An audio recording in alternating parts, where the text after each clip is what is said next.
देव भिलट सिकरधाम नांगलवाड़ी वाले। यह भगवान शंकर के गण वीरभद्र के अवतार कहे जाते हैं। जब भगवान शंकर ने दक्ष यज्ञ में माता सती ने अपना देह त्याग दिया था तो क्रोध में आकर अपनी जटा एक पर्वत पर मारी थी और उसी जटा के प्रलय रूपी अग्नि से देव वीरभद्र उत्पन्न हुए थे। इसलिए भगवान शंकर ने इन्हें कलयुग में भिलट के रूप में अवतार लेने के लिए कहा था और यही गण लट से उत्पन्न होने के कारण कलयुग में इन्हें भिलट कहा गया। इन्होंने अपनी माता को वरदान दिया था कि माता जो भी मेरे दर पर आएगा वह कभी निसंतान नहीं रहेगा। आज भी निमाड़ में हर चौथे घर इनके द्वारा दिया गया ही पुत्र है। इन्होंने अपनी माता के जीवन में जो निसंतान होने का दुख था वो देखा हुआ था, इसलिए इन्हें अपने दर पर आने वाले किसी भी भक्त को निसंतान नहीं रहने देते। इनके जन्म का मुख्य उद्देश्य भारतवर्ष में फैले तांत्रिकों का नाश करना था। खासकर बंगाल क्षेत्र में भगवान शंकर के भक्तों ने उनसे गुहार लगाई थी, तब उन्होंने भिलट को इनका नाश करने के लिए भेजा था।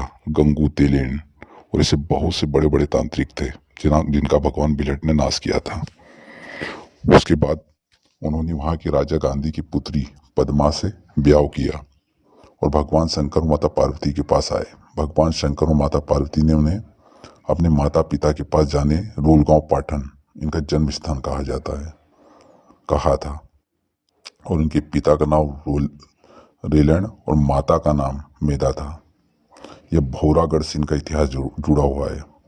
5 राणा भौरागढ़ के थे जिनके 62 राणा हुए, जिसमें पहले राणा 5 राणाओं में से रेलन उनके पुत्र देव भिलट थे। फिर भगवान भोलेनाथ के कहने पर यह नांगलवाड़ी आए और यहाँ पर शासन किया।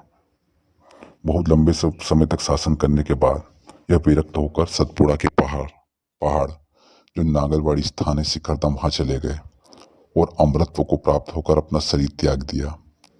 इन्हें नाग के रूप में भी पूजा जाता है, जिसे दूसरी भाषा में सिरट कहा जाता है। यह परम तेजस्वी भगवान शंकर के अंश अवतार थे और इनकी वंशावली में सब नागवंशी वंशावली थी, जैसे देव रेलन, ख्वाजा, देव लाखन, मालन, यह सब इनके वंशावली थी जो अलग अलग क्षेत्र में फैलती चली गई। इनमें मेन प्रधान देव भिलट की पूजा की जाती है। इनका स्वभाव दयालुता से भरा हुआ है। जो भी भक्त इनके दर पर सच्चे मन से जाता है उसकी ये मांग पूरी करते हैं। इन्होंने अपनी माता को वरदान दिया था कि माता, जिस प्रकार आप बाज रही लंबे समय तक, ऐसे मैं किसी को भी इस संसार में बाज नहीं रहने दूंगा। जो भी भक्त मेरे दर पर सच्चे मन से आएगा उसको मैं संतान का सुख अवश्य दूंगा। और तब से अगर आप निमाड़ देखोगे हर तीसरे घर बाबा भिलट की दी हुई संतान है। जय भिलट देव।